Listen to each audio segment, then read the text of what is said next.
шілденің 2-сі және 5 аралығында Астана қаласында әлем чемпионаты өтті. ММА фрифайтинг және шок фрифайтинг бөлімдерінен. Оған 16 ел қатысты. Және Солтүстік Қазақстан облысының 3 қызметкері қатысты.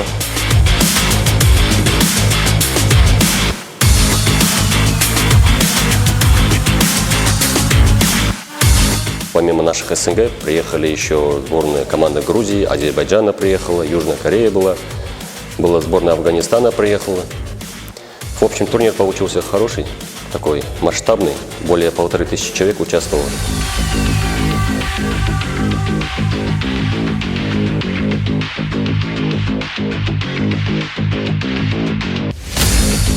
Мен өзі шок разделынан қатыстым.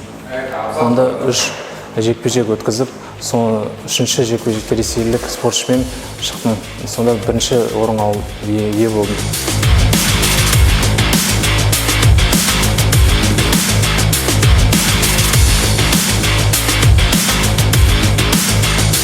Особое благодарность хотел бы выразить нашему руководству, которое непосредственно помогает нам и поощряет пройденные турниры, дает возможность нам участвовать, выезжать. Всем спасибо большое.